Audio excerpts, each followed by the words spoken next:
വ്യായാമങ്ങളിൽ ഏർപ്പെടണം.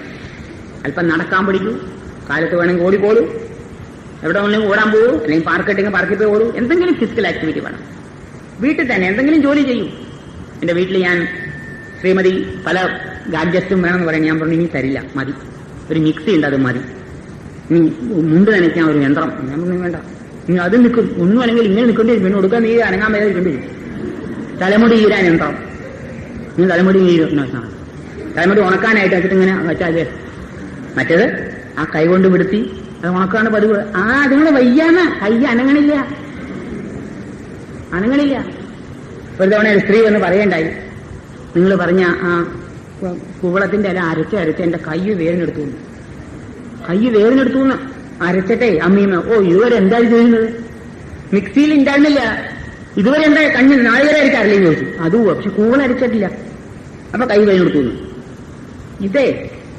ഇതൊരു ഈ മനസ്സിന്റെ ഒരു കളിയാണ്. വ്യായാമം ചെയ്ത് എന്തുണ്ടാവുമെന്നറിയാമോ? ശ്വാസകോശം വികസിക്കും, രോഗം ഉണ്ടാവില്ല. അതാണ് ആലോചിക്കേണ്ടത്. ശ്വാസകോശം വികസിക്കാനായിട്ട് ഏറ്റവും നല്ല ഉപാധിയാണ് വ്യായാമങ്ങൾ.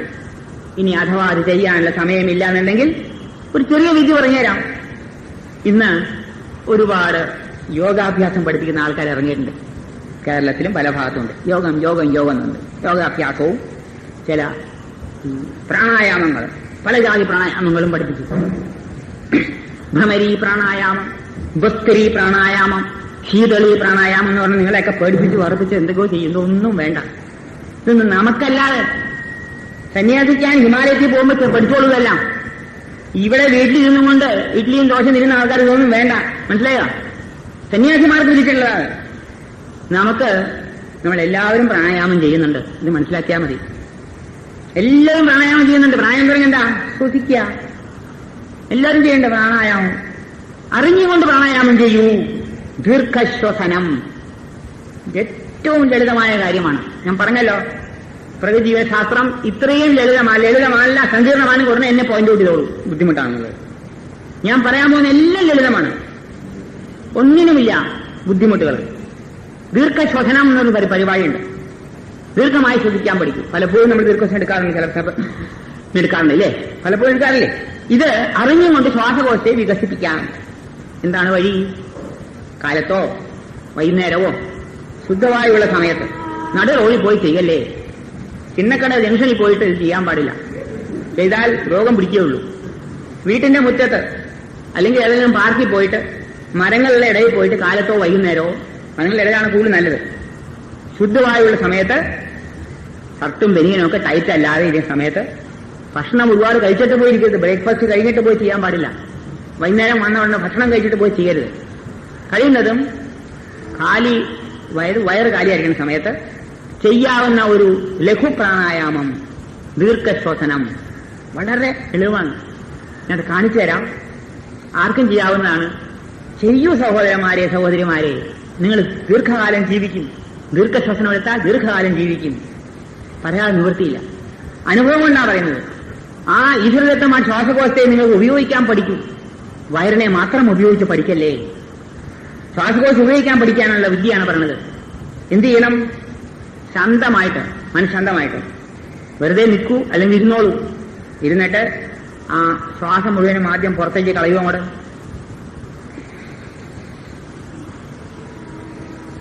പതുക്കെ കളയൂ, വേഗം കളയരുത്. മുഴുവൻ പോകാനാണ്. പെട്ടെന്ന് എടുത്താൽ മുഴുവൻ പോവുകയില്ല. പതുക്കെ കളഞ്ഞ ശ്വാസകോശം മുഴുവൻ എംപ്റ്റിയാക്കുക. ഇങ്ങനെ പുറത്തേക്ക് വിട്ടിട്ട് മുഴുവൻ വിട്ട് കഴിഞ്ഞിട്ട് ഒരു 2-3 സെക്കൻഡ് പിടിച്ചു നിൽക്കുക. 3 സെക്കൻഡ് മതി. 30 സെക്കൻഡൊന്നും വേണ്ട. നീ കൂടുതലെടുത്താൽ കൂടുതൽ ഗുണം. നിങ്ങൾ 30 സെക്കൻഡ് എടുക്കൊന്നും വേണ്ട. അവിടെ പിടിച്ചിട്ട് ഒന്നും ചെയ്യരുത്. ശരിയല്ല, ആവശ്യമില്ല. ഒരിക്കലും ഹിംസ പാടില്ല ശരീരത്തിന്റെ മുകളിൽ. ആ ശ്വാസം മുഴുവൻ പുറത്തേക്ക് വെച്ചിട്ട് ഒരു 3 സെക്കൻഡ് കഴിഞ്ഞിട്ട് പിന്നെ അകത്തേക്ക് എടുക്കൂ. കാണിച്ചു തരാം.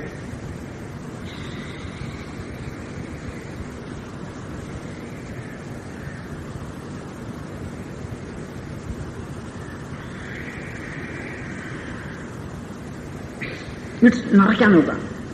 നമ്മുടെ ശ്വാസകോശമല്ലേ, നമുക്ക് നിറയ്ക്കാൻ അധികാരമില്ലേ? ആരുടെങ്കിലും അധികാരം വേണോ? ഏതെങ്കിലും ഒരു ഗുരുവിന്റെ അധികാരം വേണോ?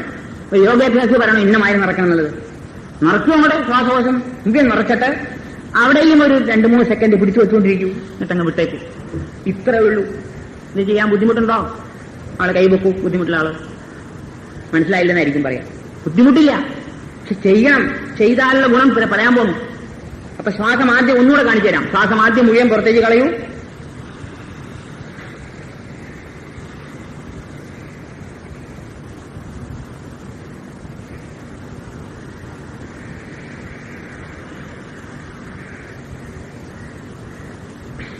കൈ ഇങ്ങനെ എണ്ണൊന്നും വേണ്ട, മനസ്സിലെണ്ണിയാൽ മതി കേട്ടോ. നീ കൈ എടുത്ത് എണ്ണിയാലും ശരിയാവുള്ളൂ വിചാരിക്കണ്ട. കൈ കാണിച്ചല്ലോ. ഇങ്ങനെ ഒരെണ്ണം ചെയ്യൂ. ഇതൊരെണ്ണം ചെയ്ത് കഴിഞ്ഞിട്ട് ഒരു 4-5 ശ്വാസം തനിയെ വിടൂ. പിന്നെ ആദ്യം ചെയ്യൂ. ഒന്നും കൂടി ചെയ്തോളൂ. ഇങ്ങോട്ട് 10 തവണ ദിവസവും കാലത്തും വൈകുന്നേരം ചെയ്താല് ഇത്രയും സുഖം നിങ്ങൾ അനുഭവിച്ച് മനസ്സിലാക്കണം. ഇത് പുസ്തകത്തിൽ എഴുതിയിട്ട് കാര്യമില്ല, പ്രസംഗിച്ചിട്ടും കാര്യമില്ല. അനുഭവത്തിലൂടെ മനസ്സിലാക്കൂ. ആ ശ്വാസകോശം വികസിക്കും. വെറും 33% എന്നുള്ളത് 40 45 50 60 70 80 90 100% വരെ ഉപയോഗിക്കാനുള്ള അധികാരം നിങ്ങൾക്കുണ്ട്. ആ അധികാരം ഉപയോഗിക്കൂ. ഈ ഒരു അധികാരം നമ്മുടെ കയ്യിലുള്ളൂ. ശ്വാസകോശം മുഴുവൻ ഉപയോഗിക്കാനുള്ള അധികാരം, പരമാധികാരം നമുക്കുണ്ട്. അത് മുഴുവൻ ഉപയോഗിക്കൂ. ഇത് കൂടി ആ ശ്വാസകോശം 100% ഫലപ്രദമാകുമ്പോൾ നിങ്ങൾക്ക് ഓരോ മിനിറ്റിലും ശ്വസിക്കേണ്ട ശ്വസനക്രിയയുടെ എണ്ണം കുറഞ്ഞു വരും. ഒരു ഡോക്ടർക്ക് പോയി ചോദിക്കും, എത്ര തവണ ശ്വസിക്കണം ഒരു മിനിറ്റിലെന്ന്. പറയും 15 എന്ന്. അല്ലേ? 15 പറയാ. 15 തവണ ശ്വസിക്കണമെന്നാ പറയാ. ഈ 15 തവണ എന്നുള്ളത് ലോകത്തുള്ള ആരോഗ്യമില്ലാത്തവരുടെ ശരാശരിയാ. എല്ലാവരും 33 ശ്വസിക്കുള്ളൂ. അവർക്ക് 33% ഉപയോഗിക്കുന്നവർക്ക് 15 ഉപയോഗിക്കണം. നേരെ മറിച്ച് നിങ്ങൾ ഓരോ തവണയും ശ്വസിക്കുമ്പോൾ 100% ശ്വാസകോശം ഉപയോഗിച്ചു കഴിഞ്ഞാൽ നിങ്ങൾക്ക് 15 വേണ്ടല്ലോ. നിങ്ങളുടെ ശ്വാസോച്ഛ്വാസത്തിന്റെ എണ്ണം കുറഞ്ഞു വരും. ഒരു മിനിറ്റിൽ 15 എന്നുള്ളത് 14 ആവും. പെട്ടെന്ന് കുറയില്ല. ശ്വാസകോശം വികസിക്കാൻ ഒരുപാട് താമസം പിടിക്കും. 14 ആവും, 13 ആവും, 12 ആവും, 11 ആവും, 10 വരെ എത്താം, 9 എത്താം. അതിലും കുറയ്ക്കാൻ പറ്റും. കുഴപ്പമില്ല, 8 മതി. ചിലപ്പോൾ 8 വരെ വരുത്താൻ പറ്റും. പേടിക്കരുത്. അയ്യോ, ഡോക്ടർ പറഞ്ഞു 15 തവണ ശ്വസിക്കണം, 8 ശ്വസിക്കണമല്ലോ, ഈ വർമാജി കാരണം ഞാൻ ആകപ്പാട് വശമായി. ഇല്ല, നിങ്ങൾ ആരോഗ്യത്തോട് പോവാണ്. നിങ്ങൾ 8 തവണ ശ്വസിക്കുന്ന പ്രവൃത്തി 15 തവണ ശ്വസിക്കുന്നതിന്റെ കാര്യം നേടിക്കഴിഞ്ഞു. പിന്നെന്തിനാ? 15 തവണ ശ്വസിച്ചാലേ നിങ്ങളുടെ ശരീരത്തിലുള്ളതായിരുന്ന കാർബൺ ഡൈ ഓക്സൈഡ് മുഴുവൻ പുറത്തു പോവുകയുള്ളൂ. 15 തവണ ശ്വസിച്ചാലേ നിങ്ങൾക്ക് വേണ്ട ഓക്സിജൻ മുഴുവൻ കിട്ടുകയുള്ളൂ. ഇത് 8 തവണ ശ്വസിച്ചത് കൊണ്ട് തന്നെ നിങ്ങൾക്ക് വേണ്ടതായിട്ട് ഓക്സിജൻ മുഴുവൻ കിട്ടിക്കഴിഞ്ഞു. കാർബൺ ഡൈ ഓക്സൈഡ് പോയി കഴിഞ്ഞാൽ 8 ശ്വസിച്ചാൽ പോരെ? ആലോചിക്കൂ. Think. Nature cure is intelligent approach, blind approach അല്ല. ഞാൻ പറഞ്ഞുകൊണ്ട് വിശ്വസിക്കേണ്ട ആവശ്യമില്ല. ഇന്റലിജന്റ് അപ്രോച്ചാണ്. Think everybody. If you think you will find out this is correct fact. അപ്പോ 8 എന്നുള്ളത് 9, 10 എന്ന് വരുമ്പോൾ ഭയപ്പെടരുത്. എന്താ ഇതിന് ഗുണമെന്നറിയാമോ? ഒരു വലിയ നേട്ടമാണ് നിങ്ങൾക്ക് കിട്ടാൻ പോണത്. ജനിച്ചാൽ മരിക്കുന്നവരെ പറയില്ലേ, ജനിച്ച കുട്ടി ആദ്യ ശ്വാസം വലിച്ചു, മരിക്കുന്ന ആളെ പറയും അന്ത്യശ്വാസം വലിച്ചു എന്ന്. അപ്പൊ എത്ര വലിക്കാന്നുള്ള കണക്കുണ്ടല്ലോ, അല്ലേ? എത്ര കോടി ശ്വാസം വലിക്കാന്ന് കണക്കില്ലേ? ഇത് വേഗം തീർക്കണോ? ഓരോ മിനിറ്റിലും 15 തവണ വലിച്ചു കഴിഞ്ഞാൽ നിങ്ങൾ കുറെ കാലം ജീവിക്കും. ഓരോ മിനിറ്റിലും 15 പകരം 10 തവണ വലിച്ചെന്നുണ്ടെങ്കിൽ 5 ബോണസ് അല്ലേ? മനസ്സിലായില്ല? പറഞ്ഞുവോ? കണക്ക് മനസ്സിലായോ? 5 ബോണസ് അല്ലേ? So you will leave longer. അതാണ് ദീർഘശ്വസനം എടുത്തു കഴിഞ്ഞാൽ ദീർഘകാലം ജീവിക്കും എന്ന് പറയാൻ ആദ്യം പറഞ്ഞ സ്റ്റേറ്റ്മെന്റ്. നിങ്ങളുടെ ആയുസ് കൂട്ടിക്കിട്ടും. നിങ്ങൾക്ക് ഒരു കസേരയുണ്ട്, ഇവിടെ വന്നോളൂ. അവിടെ ഉണ്ട്, വിട്ടുന്നോളൂ. ഞങ്ങൾ പോണ്ട, തിക്കിത്തേക്ക് പോണ്ട. ഇതൊക്കെ റെക്കോർഡ് ചെയ്യില്ലേ? സാരമില്ല. അപ്പോ ആയുസ് കൂട്ടിക്കിട്ടും. ഇത്രയും ഒരു ഉപകാരമുള്ളതായിട്ടുള്ള ദീർഘശ്വസനം ചെയ്യാൻ നിങ്ങൾ മടിക്കല്ലേ. സമയം കിട്ടുമ്പോൾ ചെയ്തോളൂ, കാലത്തോ വൈകുന്നേരമോ. ഒരു ദിവസം ചെയ്യാൻ പറ്റില്ലെങ്കിൽ ചെയ്യണ്ട. നിങ്ങൾ ശ്വാസകോശത്തെ മുഴുവനും ഉപയോഗിക്കാൻ ശ്രമിക്കൂ. ശ്വാസകോശം വികസിക്കുമ്പോൾ നിങ്ങളുടെ വക്ഷസ്സും വികസിക്കും. ഇന്നത്തെ മനുഷ്യന്റെ ശരീരസ്ഥിതി തന്നെ മഹാമോശമാണ്. വക്ഷസ് മുഴുവനും കുഴുങ്ങി ഇവിടെ ഇങ്ങനെ വികസിച്ചാൽ എല്ലാവർക്കും ഇവിടെ ഭയങ്കര വികാസമാണ്. ഇവിടെ ഇങ്ങനെ കുരുങ്ങിയിരിക്കും, ഇങ്ങനെയിരിക്കും എല്ലാവരും. അത് മാറിയിട്ട് വീണ്ടും വിശാല വക്ഷസ്, ഒതുങ്ങിയ അരക്കെട്ട്, ഇതല്ലേ മനുഷ്യശരീരം. ഞാൻ ലോകത്ത് പലയിടത്തും സഞ്ചരിച്ചിട്ടുണ്ട്. ഏതൻസിൽ പോയിട്ടുണ്ട്, റോമിൽ പോയിട്ടുണ്ട്. അവിടെയും പഴയ ചിത്രങ്ങളും മനുഷ്യന്റെ സ്വരൂപങ്ങളെയും കണ്ടിട്ടുണ്ട്. നമ്മുടെ നാട്ടിലെ അമ്പലങ്ങളിൽ പോയി കഴിഞ്ഞാല്, മധുരയിലും മീനാക്ഷിലും പോയി കഴിഞ്ഞാല് മനുഷ്യശരീരത്തെ പറ്റി കൊത്തിവെച്ചിട്ടുണ്ട്. അവിടെ ഒന്നും മനുഷ്യശരീരം എന്ന് പറഞ്ഞാൽ ഇവിടെ ഒതുങ്ങി ഇത്രയും കുടവയറന്മാരൊന്നുമല്ല, ഏതൻസിലുമല്ല, റോമിലുമല്ല. അപ്പൊ തീർച്ചയായല്ലേ ശരീരഘടന എന്ന് പറഞ്ഞാൽ വിശാല വക്ഷത്ത് ഒതുങ്ങിയ അരക്കെട്ട്. ഈ ദീർഘശ്വസനം കൊണ്ട് നിങ്ങൾ ഇവിടെ വികസിക്കുമ്പോൾ ഓട്ടോമാറ്റിക്കായിട്ട് നിങ്ങളുടെ ശരീരത്തിന്റെ ഭംഗിയും കൂടും. ശരീരത്തിനൊരു ബ്യൂട്ടി ഉണ്ട്. ആ ബ്യൂട്ടി മനസ്സിലാക്കണം. വെറും സിലിണ്ടർ, ഇന്ന് എല്ലാ സ്ഥലത്തും ഒന്നിലോ സിലിണ്ടർ അല്ലെങ്കിൽ ഉപ്പാങ്ങ ഭരണി. സിലിണ്ടർ മനസ്സിലായില്ലേ? ചെണ്ടയില്ല, അത് മാറി ഇവിടുന്ന് ഇങ്ങേറ്റം വരും സിലിണ്ടർ, അത് അല്ലെങ്കിൽ ഉപ്മാങ്ങ ഭരണി, തിരിച്ചിട്ട ഉപ്മാങ്ങ ഭരണി. ഉപ്മാങ്ങ ഭരണി ഇപ്പൊ കണ്ടല്ലേ, ആർക്കും അറിയുന്നു തോന്നില്ല. ഇത് ശരിയല്ല. ആ ശരീരത്തിൽ ഇങ്ങനെ ഒരു പ്രത്യേക ഷേപ്പ് വരണം. അതാണ് ശരീരം, അതിനാണ് ഭംഗി. ആ കുട്ടികളുടെയും ഇടയിൽ ചില ശരീരം കണ്ടുണ്ടോ, അത് കണ്ടു കഴിഞ്ഞാൽ നല്ല രസമാണ് കാണാനായിട്ട്. കുട്ടി എല്ലാവർക്കും അതെ ഭംഗിയുണ്ട്. ഭംഗി വേണമെങ്കിൽ, ശരീരത്തിന് അഴക് വേണമെങ്കിൽ ശരീരത്തിന്റെ ഷേപ്പ് ശരിയാവണം. ഇത് പ്രകൃതി ചികിത്സ കൊണ്ട് മാറ്റാൻ സാധ്യമാണ്. പ്രകൃതി ചികിത്സ കൊണ്ട്, വായു ഉപാസന കൊണ്ട് ഒരുപാട് നേട്ടങ്ങളുണ്ട് എന്നുള്ളത് മനസ്സിലാക്കൂ. അതുകൊണ്ടാണ് വായുവിന്റെ കാര്യത്തിൽ ശ്രദ്ധിക്കൂ സഹോദരന്മാരെ, കൂടുതൽ ആരോഗ്യത്തോടും ജീവിക്കൂ. നിങ്ങൾക്ക് ഇങ്ങനെ ശ്വാസോച്ഛ്വാസം മുഴുവനും യൂസ് കഴിഞ്ഞാൽ നിങ്ങൾ ആസ്മ വരികയില്ല. ആസ്മ വരാൻ കാരണം എന്താ? ഒരു 33% ഉപയോഗിക്കുന്നുള്ളൂ, ബാക്കിയെല്ലാം കഫം കൊണ്ട് നിറഞ്ഞിരിക്കുക. അപ്പൊ നേരത്തെ തന്നെ നല്ലോണം ശ്വാസോച്ഛ്വാസം കൊണ്ട് നമ്മുടെ ശ്വാസകോശം വികസിച്ചു കഴിഞ്ഞാൽ ഒരു പക്ഷേ കഫം നിറഞ്ഞാലും ആസ്മ വരില്ല, കഫം അധികമായാലും ആസ്മ വരില്ല എന്ന്. ബാക്കി സ്ഥലം മുഴുവൻ കഫം കൊണ്ട് നിറയുന്നതിന് പകരം ബാക്കി സ്ഥലങ്ങളും നമ്മൾ വികസിപ്പിച്ചെടുത്തു കഴിഞ്ഞാൽ ഒരു പക്ഷേ കഫത്തിന് കുറെ സ്ഥാനമുണ്ട്, പക്ഷെ ആസ്മ വരാനുള്ള കഫം ഉണ്ടാവില്ല എന്ന്. അപ്പൊ നേരത്തെ തന്നെ ശ്വാസോച്ഛ്വാസം ശരിയാക്കി വ്യായാമങ്ങൾ ചെയ്ത് ശ്വാസകോശത്തെ വിഭജിച്ചെടുക്കൂ. ആസ്മ വരാണ്ടിരിക്കാൻ, ആസ്മ വന്നിട്ട് മാറ്റാനല്ല പറഞ്ഞത്, വരാണ്ടിരിക്കാനുള്ള വഴി പറയാണ്. ആസ്മ വരില്ല, ബ്രോങ്കൈറ്റിസ് വരില്ല, ശ്വാസകോശ സംബന്ധമായ ഒരു രോഗവും വരികയില്ല. ഒരു വാണിംഗ് മാത്രം, അത് ശ്രദ്ധിക്കണം. സിഗരറ്റും ബീഡിയും വലിക്കുന്നവര് ഈ പ്രാണായാമം ചെയ്യണ്ട. അയാൾ എടുത്തതേ ഒന്ന് വലിക്കുക, അത് മുഴുവൻ അകത്താക്കും. അപ്പൊ ക്യാൻസർ പിടിക്കും, സൂക്ഷിക്കണം. അവർ ചെയ്യേണ്ട ആവശ്യമില്ല. അത് മാത്രമേ എനിക്ക് പറയാനുള്ളൂ. ബാക്കി എല്ലാവർക്കും ചെയ്യാം. ഇതൊരു വളരെ ലളിതമായ ഒരു സമീപനമാണെന്ന് നമ്മൾ മനസ്സിലാക്കൂ. ഇത് കഴിഞ്ഞാൽ ഇതിലും കൂടുതൽ മനുഷ്യ ശരീരത്തിന് ആവശ്യമായിട്ടുള്ളതാണ് സൂര്യപ്രകാശം. സൂര്യനെ നമ്മൾ അവഗണിച്ചു കഴിഞ്ഞു. മലയാളി ഒരു കാലത്ത്, എന്റെ കുട്ടിക്കാലത്തെല്ലാം മലയാളക്കരയിൽ കയറി കഴിഞ്ഞാൽ ഒരൊറ്റ മുണ്ട്, ഒരു രണ്ടാമുണ്ട് മാത്രമേ ഉള്ളൂ. ഞാനും ആദ്യകാല സ്കൂളിൽ പോയിരുന്നത് ഒരു തോട്ടുകൊണ്ട് തോട്ടുകൊണ്ടേ ഉള്ളൂ. അന്ന് നിക്കറൊന്നുമില്ല. നിക്കറൊക്കെ അത് കിട്ടാൻ തന്നെ കളിയാക്കും. എന്തെന്നാ വാപ്പാസിട്ടോണം പറയും. ഒരു മുണ്ട് കൊടുത്തോണ്ട് പോകും, തോട്ടുകൊണ്ടൊന്നുമില്ല. അന്ന് എന്റെ അമ്മാവൻ തന്നെ എറണാകുളത്ത് നിന്ന് ഇവിടം വരെ തിരുവനന്തപുരത്തെ ജോലിക്ക് അങ്ങനെ ഒരു മുണ്ട് കൊടുത്തോണ്ടാ പോവുക. ഷർട്ടില്ല, ബനിയനില്ല, കോട്ടില്ല, ഒന്നുമില്ല. ഇന്ന് അതുകൊണ്ട് നിറയും. ശരീരത്തിലെ സൂര്യപ്രകാശം കൊള്ളാത്തൊരു ജനതയായി മാറി. വാസിൽ കേരളത്തിന്റെ ക്ലൈമറ്റിന് ഇത്രയും ഡ്രസ്സ് ആവശ്യമില്ല നമുക്ക്. കോട്ടൺ പോയി, ഇവ പോളിസ്റ്റീരിയനായി, പ്ലാസ്റ്റിക്കും കൂടി ആയിക്കഴിഞ്ഞു. ശരീരം മുഴുവനും കവർ ചെയ്ത് മൂടി പുതച്ച്, പിള്ളേരം പോലെ മൂടി പുതച്ച് ഇങ്ങനെ കെട്ടിയിട്ട് ടൈയും കെട്ടി ഇവിടെ ഒരു വാലും വെച്ച് അനങ്ങാൻ വയ്യാതെ. എന്തൊരു അനുകരണമാണെന്ന് നോക്കൂ. ഇത്ര ആവശ്യമില്ല.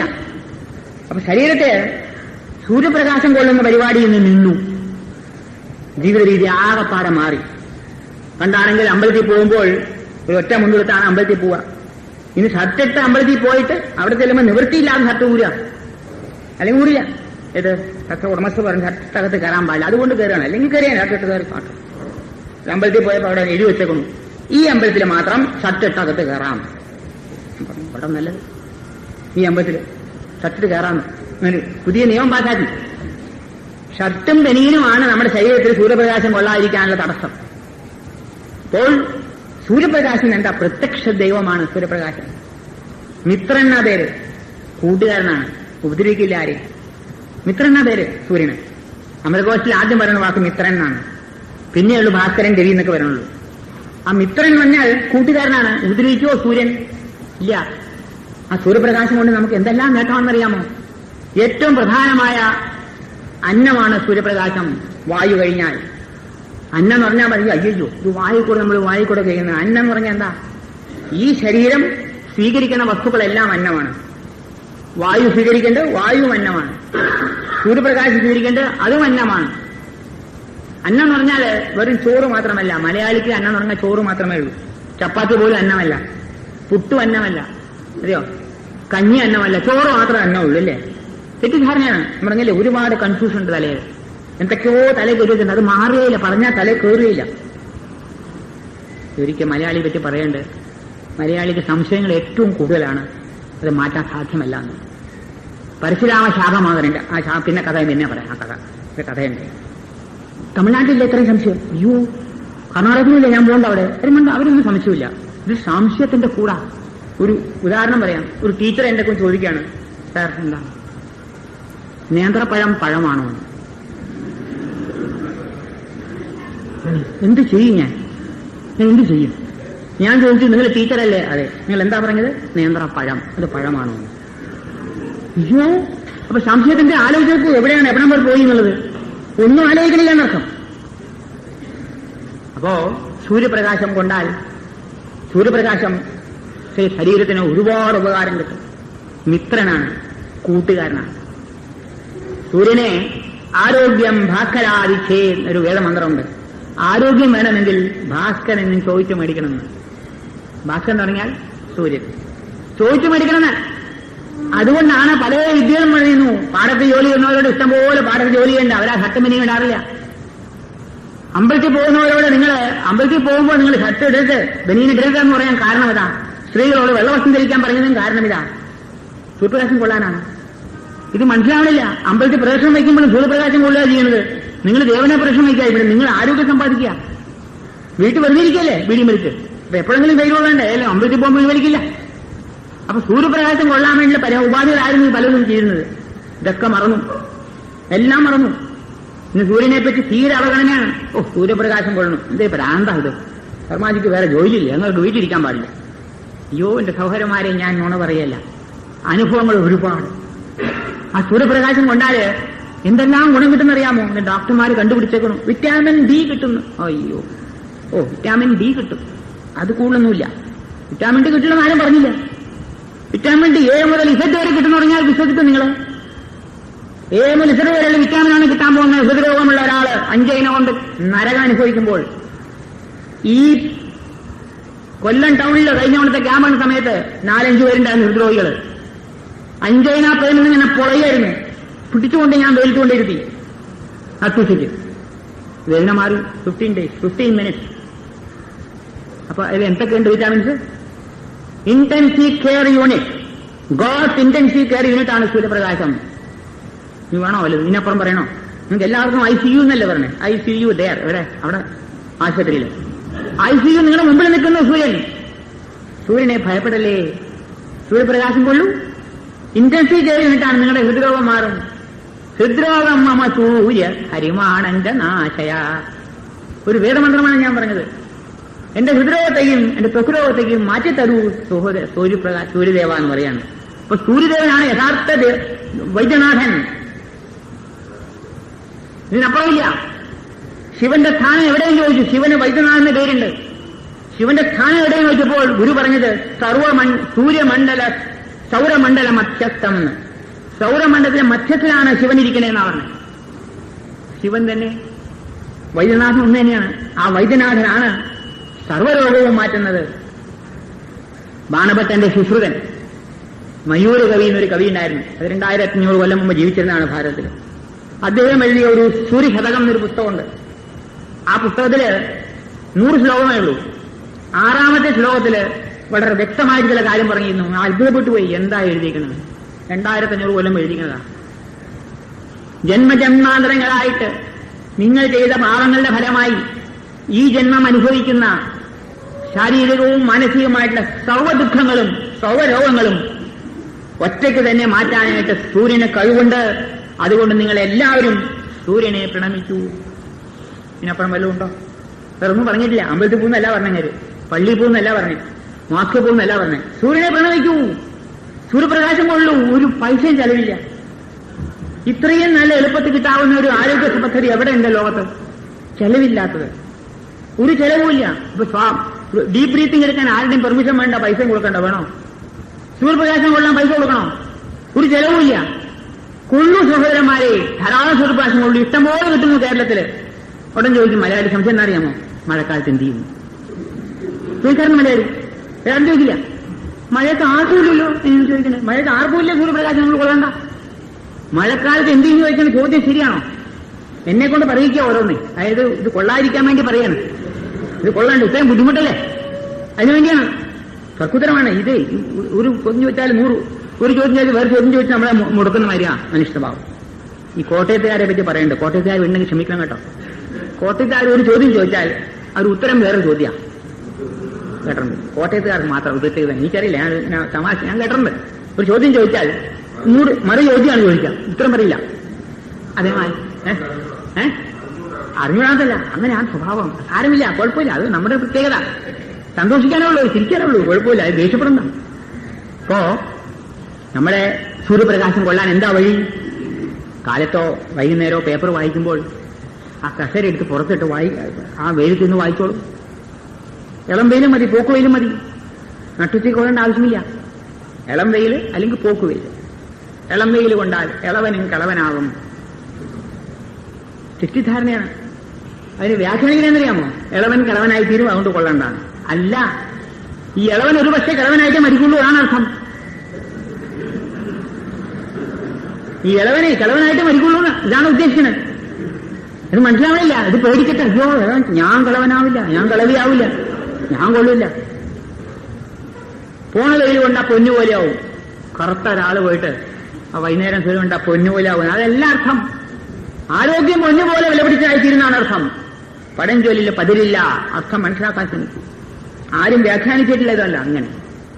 ഞാനിത് ആലോചിച്ച് വ്യാഖ്യാനിച്ചെടുത്തതാ. ആരോഗ്യം പൊന്നുപോലെ വിലപിടിച്ചതായിത്തീരും. സൂര്യപ്രകാശം ധാരാളം കൊള്ളൂ സഹോദരന്മാരെ, ആരോഗ്യം സമ്പാദിച്ചെടുക്കും. സൂര്യപ്രകാശം കൊള്ളുന്ന വീടുകളിൽ കിടക്കൂ. വ്യായാമങ്ങളിൽ ഏർപ്പെടണം.